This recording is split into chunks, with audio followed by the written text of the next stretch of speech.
Greetings, Vault Hunters, all across the 6 galaxies. Welcome to the Bordercast. We are live once again at our usual time, 2 p.m. Eastern, 11 a.m. Pacific. I'm Mitsu. And I'm Tessica, coming to you every week to break down all things Borderlands. As always, we want to take a minute to thank our new listeners on iTunes, Spotify, Stitcher, and those watching live on Twitch, YouTube, Facebook, and Steam, or later on the VOD on YouTube. If you are enjoying the program, we would love for you to give us a big old like, follow, or favorite, because we have a neat box that would really like to see used more on the show. And here it is, right here, holding it up. Tess is pointing to hers in the background right over there. For those of you who don't know, this is the Tiny Tina's Wonderlands Dragon's Keep box. For those of you listening later on in the VODs, it is a wonderful purple wood design, definitely in that fantasy setting, with what looks like dragon claws on the top. You can take the top off, and it is not plugged in right now, but you can see all of the reflection of all of my gear in it, of course. But also, this is where there would be displays of messages, images, all these cool little things. And because it's supposed to stay closed all the time, when we get a message, it spins. The little head spins. It's the best. If I'm ever streaming and you guys like I might not notice it because it's behind me. I should notice it because I do have OBS up. But in case I don't, you guys should see it. So be like, Tess, the box is spinning. That's why I put it there. Also because it's cute. But yeah, it's really neat. The only thing I wish for our purposes is that it was wireless. So like Mitsu could do that. And like if somebody at Gearbox was watching, they could be like, oh, I could do a thing. I thought about putting it on my desk and having like a metal USB, because I have metal USB cables to protect the cables from my cat. I thought about putting it on my desk, but I also want to protect the actual box from my cat. So safe on top of its pedestal, protected by other things, it will stay. But yeah, it's really neat. You should check out Mitsu put I believe, did you put a video of it spinning on your Twitter? I don't remember. Boy, I don't think I put a video of it spinning, but I'm 98% sure that at least half of the team did a video of it spinning when they opened it. So by all means, check out somebody on the content creation team, because I guarantee they have a video of it there. I know I've seen one. I made one, but I haven't tweeted it yet because I don't know why. I've tweeted some other cool pictures because they were, I think, better quality. So I do have a video. I'll show it to you guys at some point. But definitely check out all of the creator team's Twitters because they're awesome people. And also because you'll probably see little tidbits about these cool Wonderlands boxes. We want more. The first message was such a tease. It was adorable. It was like a secret code, which we don't actually know what that code is.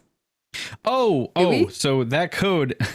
Is it game code? So, no. Damn It to Hell gave that code to his community. What that code is... So, these are actually produced, in part, the technology inside of them is produced by a company called Lovebox, which is an actual thing that you can get. And it took me a little bit to figure out why it's called a love box, and then it made sense one day. Love boxes are little electronic devices that you can give to somebody that you love, right? Yeah. And you have it plugged in, and then it has a very special, unique code attached to it, and anybody who knows that code can send it images or messages. So basically what Dammit did is he allowed his community to send messages to his box. Oh, so that secret code is the code for your box. Yes. For your love box, yes. I gotcha. So if I want someone else to give me cool dragon spinny messages, that's the way to do it. I gotcha. Cool. Yes. Well, immediately after that secret code went away, there was a really cool like image of Tiny Tina, which is up on my Twitter, by the way, if you want to check that out. Really, really, really cute little image of Tiny Tina, just like being her badass self. And it has been quiet ever since. I'm sure Dammits is blowing up, but ours have been quiet. And one thing that I have learned in almost 8 years of streaming on Twitch, which is crazy to say, if you give people a tool, a thing to do, a goal, anything like that. If you give something to Twitch chat as like an option, they will take the option. They will do it, whatever it is. It's amazing. It's kind of their lot in life. I mean, I don't know what it is. It's like like human beings and just having a big red button. They can't help it. It's like cats and boxes. They have to sit. It's impossible. What's the old saying? If it fits, or if I fits, I sits. Yes. I think is what it was. Yes. I see button, I press. You know, I was about to say, how come Tiny Tina doesn't have a cat? And then I remembered that Tiny Tina adopted a skag pet for a while there. Oh yeah. In the interim years, right? Yeah, I kind of remember that vaguely. Yeah. It was a side quest for the B team in Borderlands 3. Yeah, She got mad because her ex-girlfriend took the pet and she wanted him back. I don't remember that particular side quest. I thought she had a pet skag in the Borderlands 2. Maybe I'm confusing them. I don't believe so. Maybe I don't think there was one running around at like where she was hanging out. It was kind of she did have one in 2? Where was it? I thought she had one in 2. I might be crazy. I'm not sure. Pirek says that Enrique. Yeah. I forgot about Enrique. So I didn't know that she had Tina, one sorry. in 3. I thought that she had one in 2. That's interesting. I know I need to go find the one in 3. Okay, goals for later. Cool. You know what's gonna happen? I'm gonna get a message from Tina in the box later, and it's just gonna be a picture of Enrique. Oh, that would be adorable. And I'm just gonna be like, sorry, Tina. That would be adorable. Oh my god. Enrique, right. So cute. That one's cute. On me. Oh, you know what would have been great? Oh boy. You know what? Everybody's mentioning Enrique now. That was it. I hope in the Borderlands movie that Tiny Tina gets to interact with a skag that she later takes on as a puppy then. That would be awesome. Oh my god. Yes. You can't have a Borderlands movie without like Skags? The Borderlands universe of characters, right? So I'd imagine there's going to be skags. There's going to be not Ratch, I guess. No, well, I mean, you could do anything because technically speaking, Ratch have always existed. We just didn't see them in 1 or 2 because they weren't developed yet as enemies. I guess you could see them, right? Yeah, you know, I mean, I would assume there'll be like skags and bullymongs and maybe I don't know. Hopefully not scythids. Nobody likes scythe. I like that scythids actually because they're really easy to kill and worth a lot of experience. It was like disproportionate how much experience to kill you would get for them. Oh god, I can't remember the name of the super cute little creature that's technically he's Ava's pet, but I just think of him as the artist's creation. The little lizard fox thing that follows you around and pukes ammo if you pet him on Sanctuary, the spaceship. Oh, Hermes? Yes, Hermes. Thank you. For some reason, I always think that his name starts with a T. I don't know why. It's just stuck in my brain, and that's wrong. So, yes, Hermes. Thank you so much. I want Hermes to be in the game because he's adorable. And Rack would also be very nice too. Yes. You kind of need an enemy to like come at you from the air. I mean, we have Claptrap as like the mascot kind of definitely in the game, obviously, but he's more of like a full-on character. I would love to see like some skags, some racks, some bullymongs, Hermes somewhere around. Hermes is just so cute. He's so cute. He's like so unique. Adorable little critter. Hermes. So yeah, there's just we could sit here and talk about the movie for all day, and that's a problem because I actually do enjoy talking about it because it's so open-ended right now. It doesn't the indications are that it follows a story, but it doesn't like it's kind of like an alternate universe telling of Borderlands, you know? And we've talked about that extensively, but I really do appreciate that. So all the speculation we have, it has to be like, well, what if we took this and turned it very slightly sideways like this? And I like having those discussions. Yeah, I mean, literally anything is possible, right? Because it is a separate universe in order for it to maintain sort of its cohesion in the film medium, right? It just made sense for them to do that, and I think it was a good decision. But that just means anything is possible. Like characters that were gone could be back or might not be gone yet. Characters that weren't there could be there. Characters that maybe were like a blip somewhere could be more important. Anything could happen. Yeah, it's exactly as Josh just said.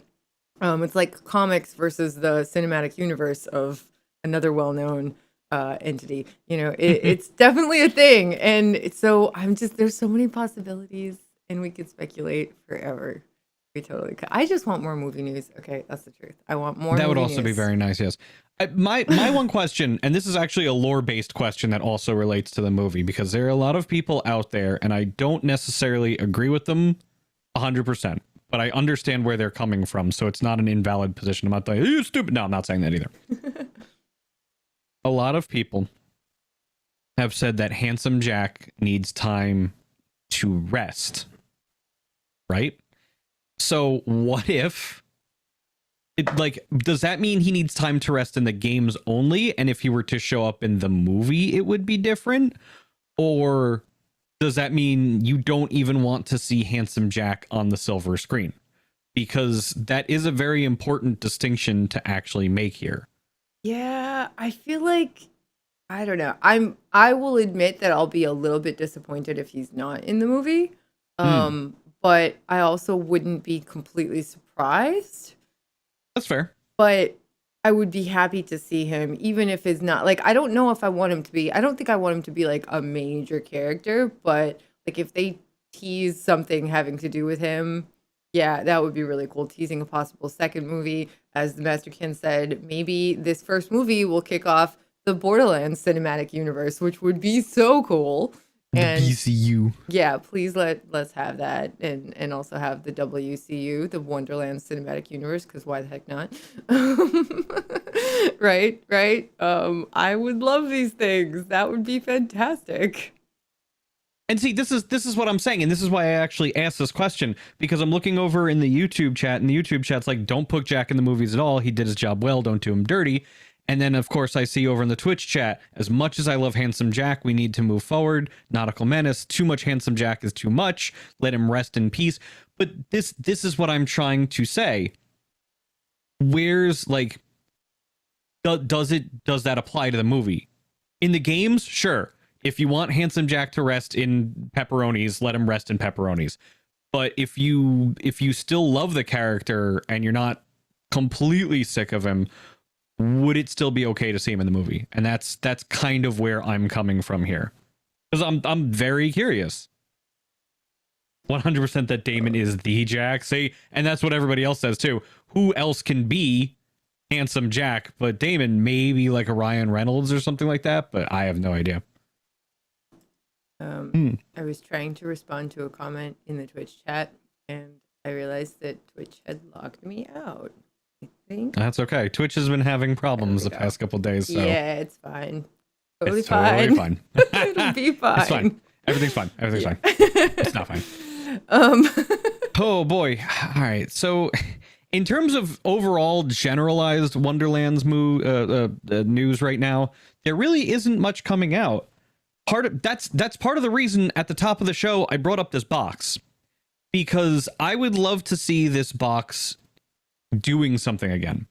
I want to see that head spin. I want to see a cool image, even if it was Enrique, just to let me know that Tina was alive. Because we got these maybe, what is it, over a half a month ago, almost a month ago now. And I was like, we should do something about that. You are still modded, Killer 6. Don't worry. It's just Twitch is having a day. Yeah. Twitch is having a week. Okay, Twitch is having a week. It's fine. It'll be fine. If you guys do run into any issues on the Twitch channel, like especially the team that are mods and stuff like that, just DM me and I'll fix it. But it should be okay. I totally agree. I'm so sorry to go back to this, but I agree with K6 that Jack needs to be in the Borderlands movie, at least like in some small part, because remember how we talked about how it's a different audience? Like, yes, the game fans are probably going to go see the movie, but there's also going to be like way more just fans of the movie that have never, like, there are fans of the movies of the MCU that have never read the books or the comic books or anything. Same thing is going to happen with Borderlands, right? Twitch is having a decade. Yes. Accurate assessment for sure. But yeah, so Jack, I don't think he needs to have a huge, massive part or anything, but I think that the new incoming audience to the Borderlands cinematic universe. I'm just going to go ahead and call it that because it's awesome and I hope it happens. So I'm willing it into the universe. So the incoming audience for the Borderlands cinematic universe needs to be introduced to Jack. They've never met him before. Like, we know him well, right? We are cool with him resting in peace, but they don't even know who he is. They've never had the benefit of Jack and everything that he entails, and they need to experience at least a little bit of Jack, I think. So I think he needs to be in the movie. I don't know how big of a part he has to play, but like, I wouldn't be surprised if he wasn't there at all. I would be a little disappointed. I wouldn't be surprised if he was there. I actually think he maybe will have a bigger part than we realize. I don't know. Who knows? But I think he should be in there, at least a little bit. Anyway, I'm sorry. I just wanted to agree with you. No, that's why we're here, to have those kinds of discussions, you know?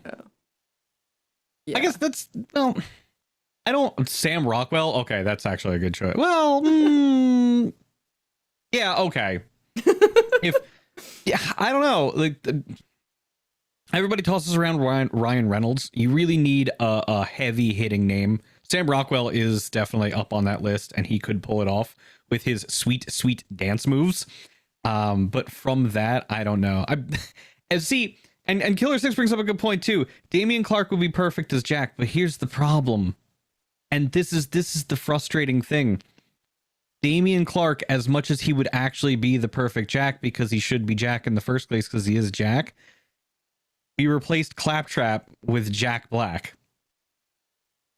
Like, the movies are a different bear, and they'll get different people to play in the movies. Is it right? Is it wrong? Those are for decisions with people who have far larger bank accounts than me to decide. If it was up to me, I would have Damian Clark. But I don't know. Yeah, I mean, it's one of those things where I think the fans, like, and we as fans obviously don't have a say in this. And like, we could be upset for the person maybe, but we also, like, those decisions get made for so many different reasons. We talked about this a little bit when Liz 55 was on the show. You know, it has to do with like investors. It has to do with the big corporate whatever, you know, and how they want to do things. So us little people just have no control over these things at all. Yeah. And the truth is, the actors, whether they be voice actors or screen actors, they're actually just little people like us. Like, the 99.9% of them are just like the rest of us. And so they don't get a say either, right? Whether they be voice actors or screen actors, or any other kind of actor. So I think that we as fans, knowing that, can just appreciate the artists that contribute to our entertainment. So if it's like a different take on Claptrap, it could be really, really amazing, you know? And so like, you can be upset, but you can't be upset because like, it'll be a different take on a beloved character that's going to be amazing because Jack Black is amazing, right? So like, it's another opportunity for another actor to like take on that role and do a really good job with it. And we'll get the benefit of that because we'll see it, right? And enjoy it. So kind of it's like, you can't waste time and energy on things, worrying or being upset about things that you just cannot control, in my opinion. I know it's hard. It's really hard not to get really upset, yeah, when things matter to you. But when you really can't do anything about it, and especially if it's negative energy, if you're like upset about it or worried or stressed about it, I'm just thinking to other things happening this week in Twitchverse. You just can't like, yesterday morning, I was like, oh my God, it's the end of the world. And my better half was sitting right next to me and he's like, I know it's really hard, but just think about the fact that you can't do anything, right? Like, there's nothing you can do past what you've already done, because I already did everything that I needed to do that I could do, right? And I was like, you know, you're right. And it just took this giant weight off my shoulders. Like, you can only do what you can do. You can only affect what you can affect, right? So anyway, moral of the story is, the amazing actors that are voice actors are so awesome, and we're so lucky to have the benefit of their work in the games. And Yes. the screen actors like Ariana Greenblatt, who I love, and everybody else in the movie, we are so lucky to have their on-screen work because they're amazing. Like every single one of them is amazing. So I'm just excited to see it. Can it please be here already? Like, please, soon. These weeks have been flying by very recently too. So you know what? It's going to be here before you realize it. We don't even have a release date, but at this rate, oh boy, we're just like speeding things up. I feel like September, my birthday came. Oh, sorry, our birthday came. Our birthday came. Yeah, that's right. That's right. And then it was just like crank it up. And so it's just been flying by. So you know what? I just realized something. And this goes back to trying to speed time up. The Game Awards is in a month and actually just about a month. I think it's December 9th this year. So I mean, check my calendar real quick while I talk to make sure there's no. December okay. 9th. Yeah, that's right. I'm skipping November. I'm skipping October. You're skipping November or October, which are not okay months to skip because Halloween is super fun and I love it and I'm excited for it. And then Thanksgiving and yummy, delicious food. So, yeah. So, yes. Anyway, yes, 2 months, but that's still going to go really quick. So, the Game Awards is also a time when developers and publishers will occasionally release trailers, world premieres, things like that. Wonderlands is scheduled to be out March 22nd. Is it March 20? Is it 22nd or 25th? 25th. See, I keep doing things. March 25th, 2022. Correct? December is about the time you should probably start ramping that up. So if nothing else whatsoever, and nothing happens between now and December, I would here, I got a quarter sitting on my desk just randomly. I would take this quarter and I would bet anybody out there, one personally, but whoever wants to take this bet, that we'll see something at the Game Awards. There you go. And I'll give that quarter to you at Gaming Community Expo down in Florida this year. if I have to. Otherwise, it's fine. But you have to come to GCX to redeem it. All right, Pierre took the bet. Excellent. Wait, when you have to come to GCX though this year, you mean next year, right? Oh, what do you mean for GCX? Because wouldn't it be next summer in 2022? It's less than a year away from now. This is this year. This coming year. My brain. I'm sorry. I know. Wibbledy wobbly timey wimey. It's like a whole thing. That's confused. It's fine. It's all good. Yes. I really hope GCX happens this year. I've still yet to go to one and I really want to. Just make it to one of them. One of these. I will I'll talk to the big guy and see what we can do about that because we definitely would love to have you down in Florida. That would be amazing. Yeah. We can go golfing. You want to go golfing? Sure. I've actually never been golfing. We should dress up in cosplay. You can dress up in Maya and I'll dress up as Zane. We'll go on the golf course and play golf. Do you imagine the pictures? It'd be so good. That would be interesting. Oh man, I've never actually been like golfing, except like one time when I was very, very young. I've done mini golf a lot. I've never done real golf. I actually really want to try disc golf, although I might die because my hand. That's very fair. That it might be a little challenging for you. Yeah, I think I want to try disc golf, but I want to try using my left hand, which means I'm going to be I mean, I would have been really bad to begin with because I have no coordination. But with my left hand, it's so bad. It might be really funny though. So. As bad as you think you might be, you cannot be worse than me, who when I have played like frisbee golf, I threw the frisbee up in the air, it went up like this, and then landed behind me. I would totally do something like that. See, the universe put us together because it understands. Perfectly reasonable, right? Yes. Now it all makes sense. Oh boy, where is Maurice? Where is Maurice? Maurice, the black market vending machine this week is in Ambermeyer on Eden 6.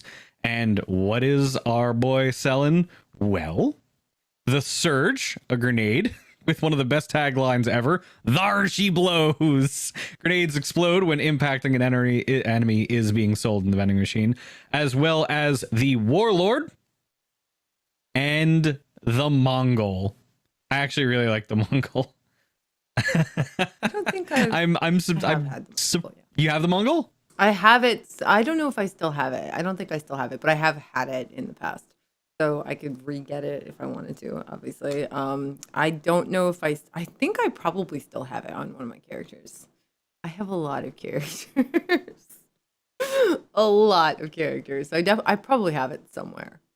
Okay, so just real quick, especially for people who might be bad at this, May, how do you organize all of those characters? Oh, I don't have a method. I should have a method. No,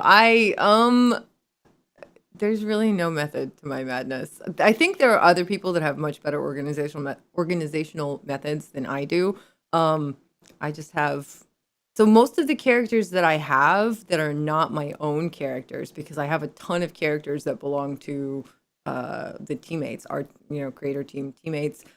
Because when we were doing Ultimate Vault Hunter, they would send me their save files so that I could record like gameplay footage. And go through the skill tree with them. Like I would film going through the skill tree so that they could just talk and like talk to Liz and answer her questions and not worry about having to record and also be interviewed at the same time, right? Oh, so yeah. like I would do the recording of going through the skill tree, and then sometimes the gameplay. Sometimes they would do the gameplay a little behind the curtain for you guys, and then I would edit it all back together. But anyway, yeah, so I had all of their save files. And so I would play the characters sometimes because they're really fun. Like there's so many cool builds out there in this game. Obviously, you guys know this, but there's so many cool builds that I would never even think of making. Some are themed, some are just characters that I don't play as much. Some are just like really, really OP at like specific gameplay styles. And it was really fun to try them all. So I have all of those and they're all named. And so I remember who and what they are by their name. And then Okay. yeah, because I mean it's obvious. Like GT Shorty is definitely my favorite. Like Mo's build, and sometimes I'll rename them, or sometimes it'll be a name. Like Mama Bear was one that we came up with, like me and Triple came up with basically together because that was the GT Shorty with the purple tree with Baby Bear version, right? Yes. So like pretty unforgettable in my opinion. Also really fun build. But anyway, yeah, so I remember those by names. And then I have I think I have like 5 Amaras that were mine, maybe 6.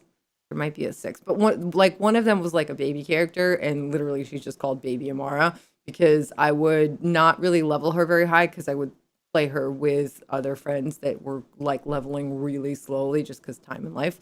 And even though you don't need to do that in Borderlands now, in Borderlands 3, you can play with cooperation mode in case anyone is unaware of this. Sure. Yeah, so the game will scale according to, like, it'll scale your enemies for you no matter who you're playing with, and the loot as well. So you never have to worry about loot dropping too high or too low, or enemies being too easy or too hard, or any of that. The reason I kept kind of a baby character is because I didn't want to progress too far in the story so that I could kind of lead people through without them having to be like, what do I do next? Or whatever, you know what I mean? Just made it easier for them. So I had a baby character, and then, yeah, I would just like name them things that made sense to me. And I still get confused because I also have like 5 or 6 different Flax, and I think like 7 or 8 different Moses of just like builds that I tried and played with. And this is nothing compared to, I definitely have a couple of Zanes too, but this is nothing compared to somebody like Lazy Data, who literally I think ran out of space. Like That would not surprise me, by the way. Yeah, I'm pretty sure it was Lazy Data. I heard that somebody ran out of space, and I'm pretty sure it was Lazy because, like, I mean, it's hard to do that. It's really hard to do that. But he just had so many characters. He tried so many builds, so many save files, and he just had too many save files and ran out of space. Yeah.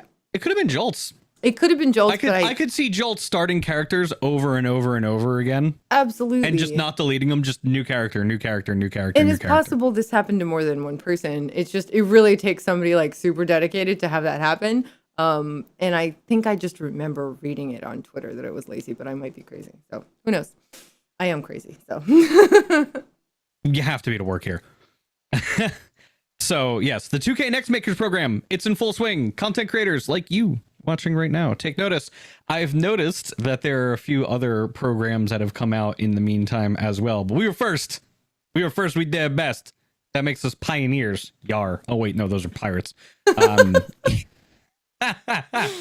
Either way, if you are interested in the 2K family, you are an aspiring content creator who wants to make your way, who wants to learn more about the business, who wants to learn more about content creation, how to network with people, and get the inside scoop on some really cool 2K happenings, including, of course, our beloved Borderlands and Wonderlands. Definitely go and check out the Next Makers program as fast as you possibly can, and feel free to apply, because we would love to have you. So, oh boy, 2K also recently posted an opportunity for someone to come on board as a community manager at the company. And I found this to be fascinating.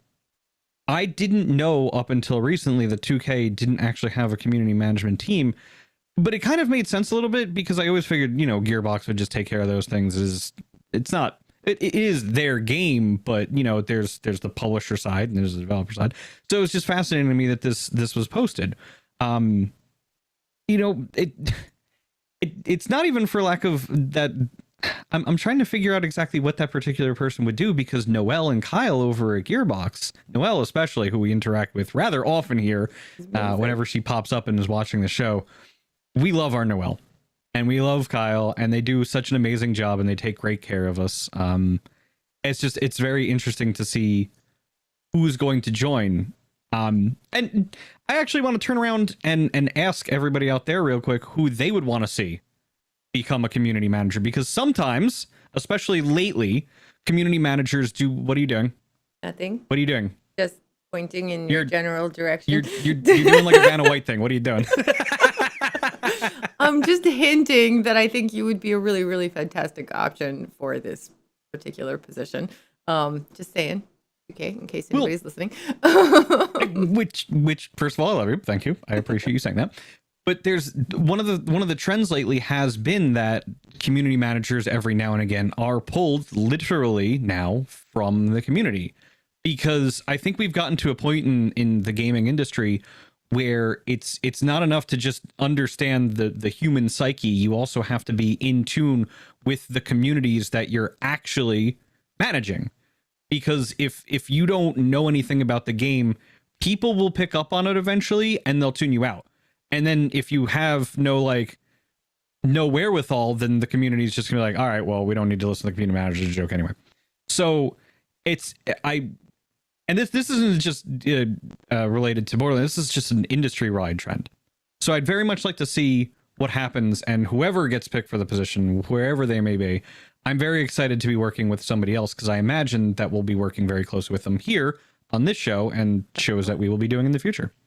Yeah, I mean, community managers actually do so many different things. I don't think a lot of people realize how much they do and all of the different aspects of their jobs. Like, I didn't realize it. I didn't realize like how many things it involves and how connected and how sort of attentive you have to be to everything, right? So, and I mean, we do this, like Mitsu and I both read Twitch and Twitter and Reddit and like Instagram and all of the Discord. We try to look at all the places where people are talking about Borderlands to bring you guys content every week, right? So does Sheriff Pyrek, who's been super, super amazing and helpful, and so does Mental Mars, who's been super, super amazing and helpful. But for Noelle and Kyle and, you know, whoever ends up doing this at 2K, they're going to have to do all of that, and also like bring that to the devs and explain things to the devs. And like, there's so much out there. There's so much feedback, and the devs read the feedback too. Absolutely. But the community managers are basically connecting the developers with the community, and they have to bring that data back to the developers and be like, okay, this is like the biggest concern that's happening right now. Or, you know, there's so much they have to do. There's so many different aspects of the industry they have to interact with: marketing, developers, community, everybody. And it's a lot. It's a big job. So whoever they choose, I'm sure it'll be somebody amazing, and we're definitely looking forward to working with them. For those of you, by the way, who think that community management might be easy, I'm going to give you a piece of advice that was given to me a very, very, very long time ago by a wonderful human being who I miss very much. And she told me that if you think community management's easy, imagine what amounts to a 24-hour job. because if the forums are on fire, for example, at 2 a.m. and something's going down and you get a call, you got to take that call and you got to be up, because video gaming is now a global enterprise. It's not like we're all based in the United States and when we go to sleep, everybody's going to sleep except for a couple night owls and there's not going to be any problems. If there's a problem, you got to take the call. If there's a situation, you have to be there for it, because you are the manager. You are responsible for that community. And if they need to know something, that's what you got to do.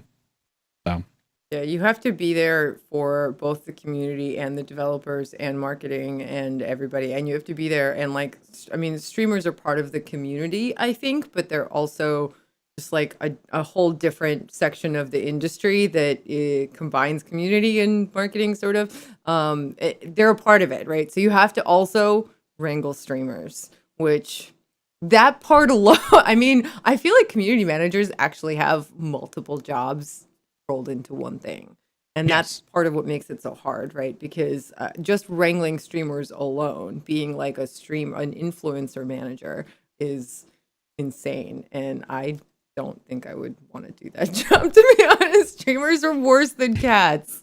They're so much worse than cats. It's so hard. Yeah, it's really hard. I mean, we do that a little bit as like team leaders for the creator team, and that's enough. I'm happy to be a team leader. I love our teammates. They're amazing. They're actually really easy to work with. We're very lucky. Yes. There's not a whole lot of wrangling that we've had to do, thankfully. But just in general, having worked with streamers on a variety of teams and a variety of projects over the last 7.5 years, streamers are worse than cats.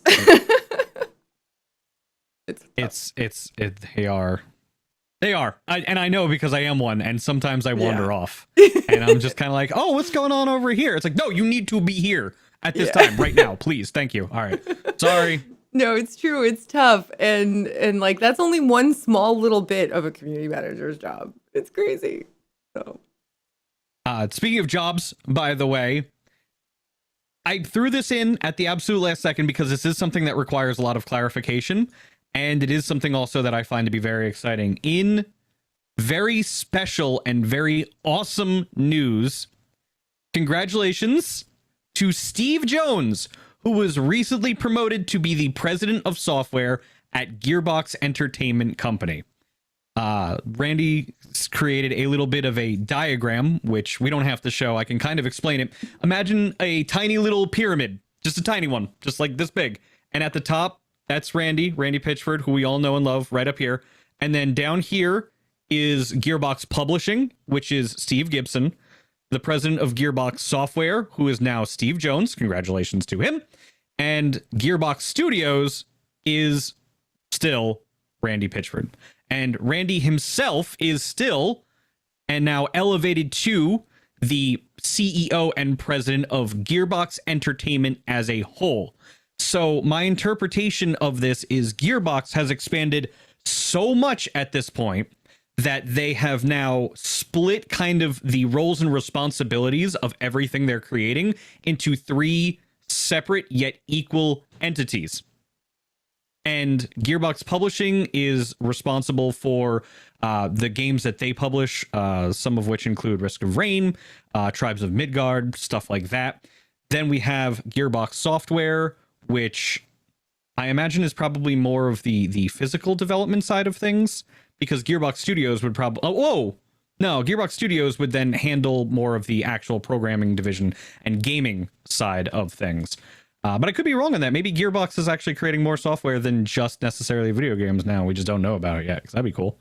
That would be really interesting, actually. That would be super interesting. I mean, okay, so they did do the extension for Twitch, right? Which is a piece of software that interacts with both Twitch and the game, obviously, right? So, like, Gearbox Studios is the Transmedia company, so shows, films, etc. Oh, okay. Thank you so much, D-Rigma. That makes sense. There we go. So Gearbox Software is games, and Gearbox Studios is Transmedia, so shows, films, etc. That super makes sense. Thank you so much for clearing that up. Cool. So this actually makes sense then, and kind of informs the I guess kind of spearhead project that they're working on right now, the Borderlands movie, right? Gearbox Studios is working on, I imagine, the movie side of things. Of course, Randy is executive producer on the movie, so he is involved very much with that particular project. However, this then implies that there are more projects in Transmedia, so shows and films and all that kind of stuff, that could be happening in the future under the Gearbox Studios banner, which then, once again, Randy is now directly in charge of, which I want to see what the Borderlands movie looks like before I get too hype.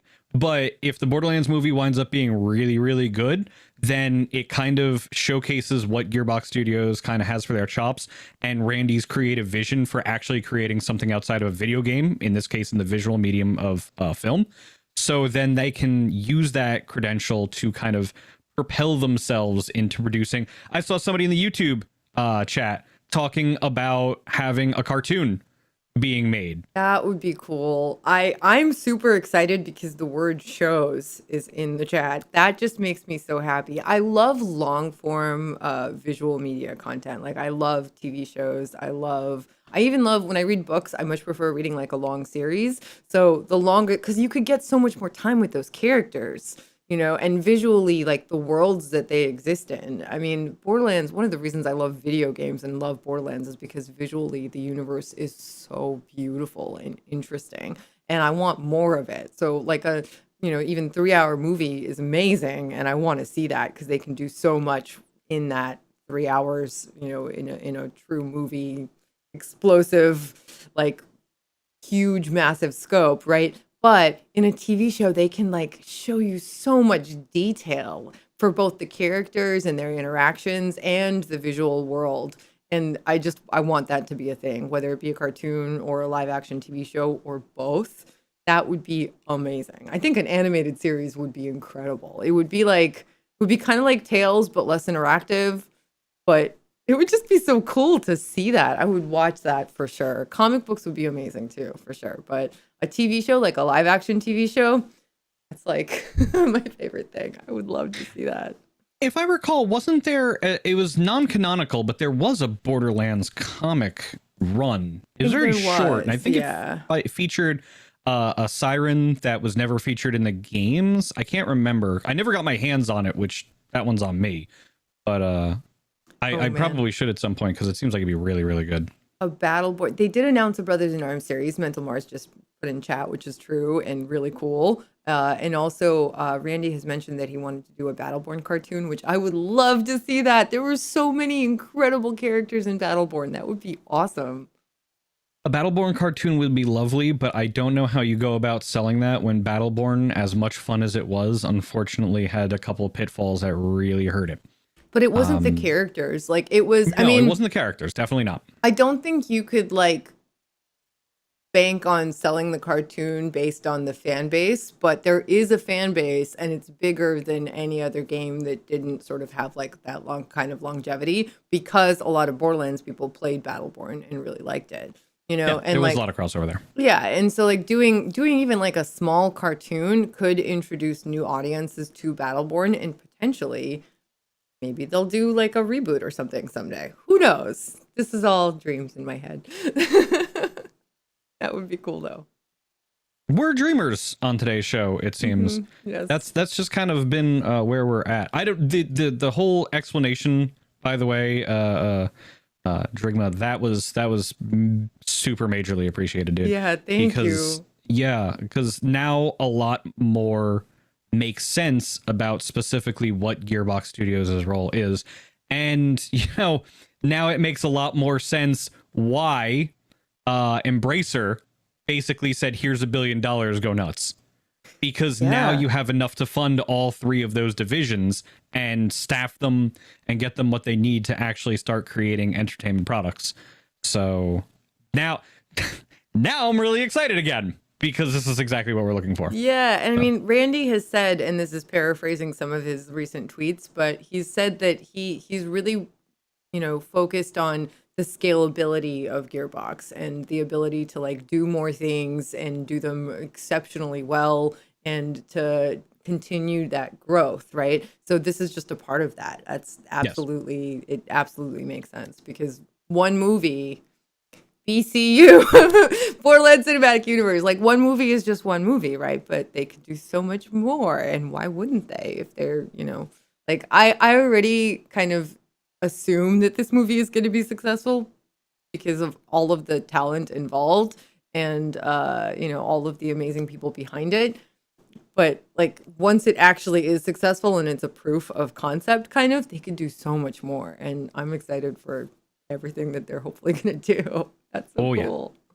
YouTube chat pointing out Borderlands needs to open itself up for more collaboration. You know what? Honestly, I'm very okay with that. And there's already a precedent that exists. And my favorite one, there's been a few, but my favorite one will always be Poker Night at the Inventory 2. Because you have Claptrap at the table and Claptrap actually plays poker against you. And you can set the background so that you actually do it in Moxie's bar. And if you eliminate somebody every now and again, Steve will show up and do something ridiculous with the other characters.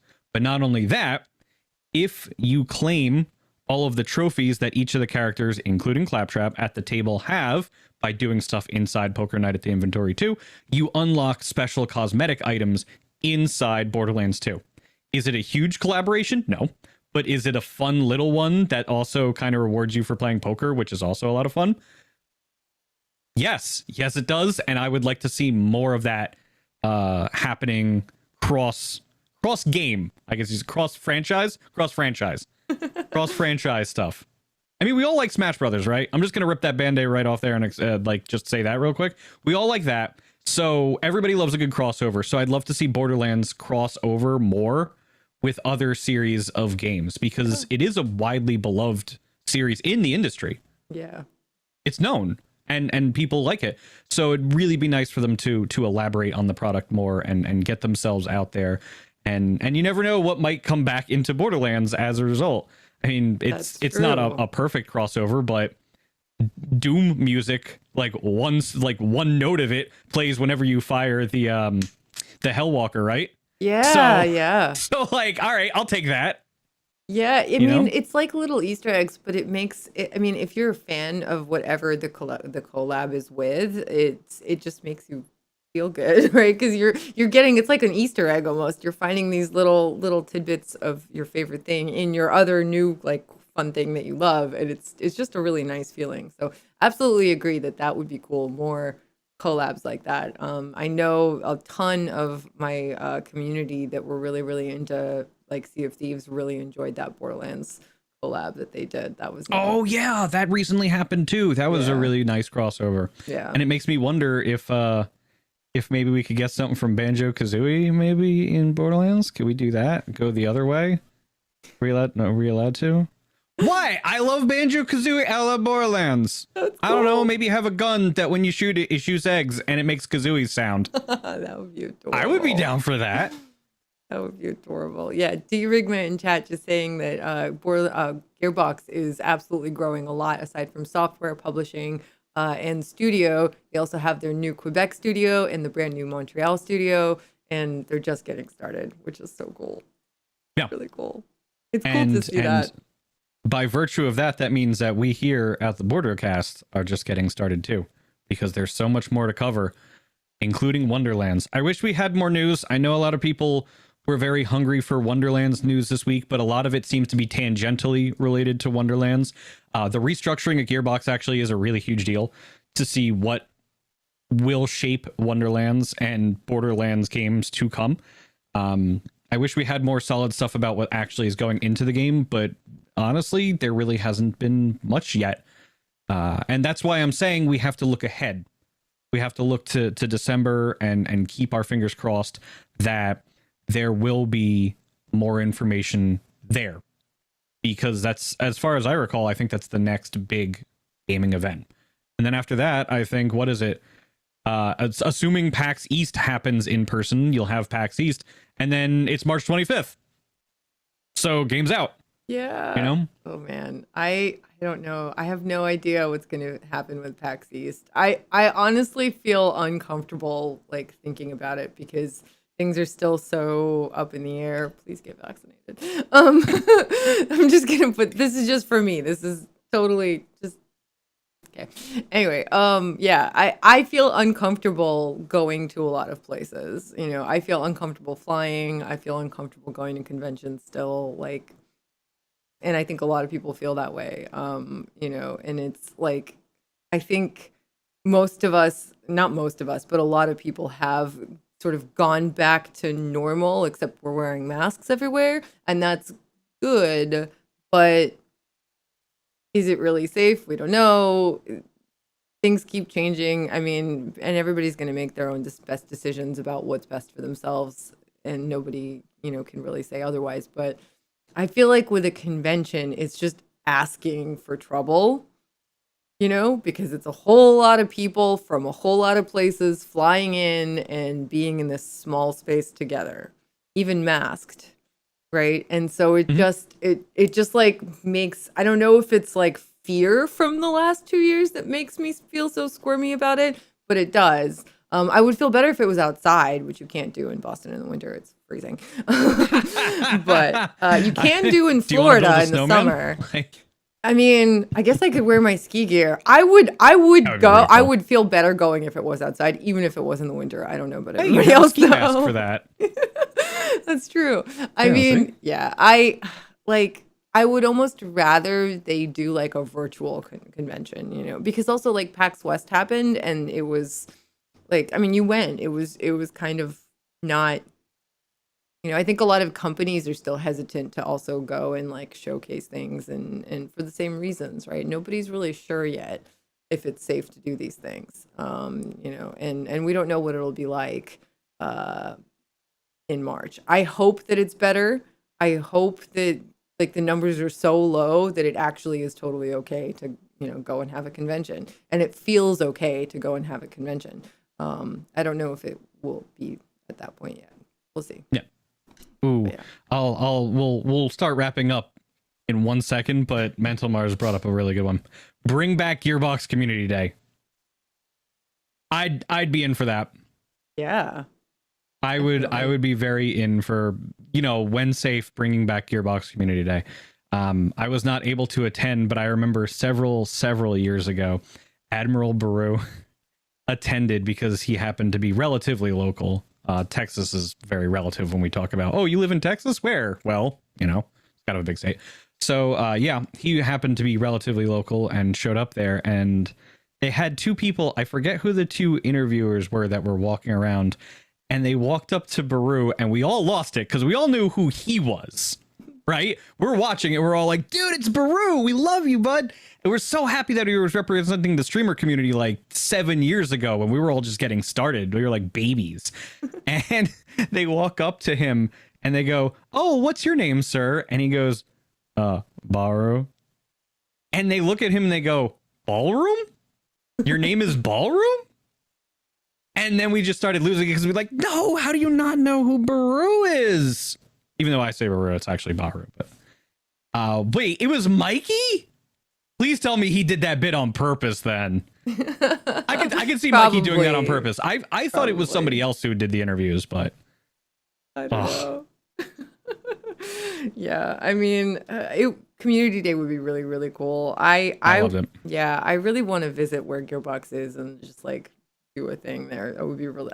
I want it to be okay to travel again. You know, I think everybody wants that. So hopefully things continue to get better. More people will get vaccinated, etc., etc. And in time we can go back to these really cool things. That's the hope. That's the dream. So hopefully it happens soon. We had some more to bring to you guys in terms of just discussion, but wow. We ran out of time just talking about news and speculation as we tend to do on this program. So we're going to push that one to next week again and see what else there is. Because there are a few community concerns that have actually been raised to us. And we would definitely like to discuss those in more detail next week as time goes on. I think Stop Gun, by the way, Cyrus, was like 2015 or 2014. Stop Gun was very early on. For some reason, somehow Baru was able to just like create magical guns, which is why the hashtag Stop Gun. 2016. It was like a whole thing. So we'll see. I'm hopeful we also have more Wonderlands news to bring to you guys next week as well, and that by next week, as I open the show, I shall bookend it because that is what good people do. I would like to see something happen with our little lovely boxes too. Yeah, That's it. It would be so cool if they worked wirelessly. It would be amazing. I would just, like you could technically plug a battery pack into it. And you could hold it up like that. If we did receive a message, I would probably do that. Yeah. You'd have to know in advance though. That's the thing. Like if it's on all the time. No. Yeah. I don't know. Anyway, you guys, thank you all so much for joining us. Maybe we can bring you a cool little tidbit from the Wonderlands box, the wonderful box from Wonderlands, at some point in the near future, and also more news. And we have some community discussion coming up for next week.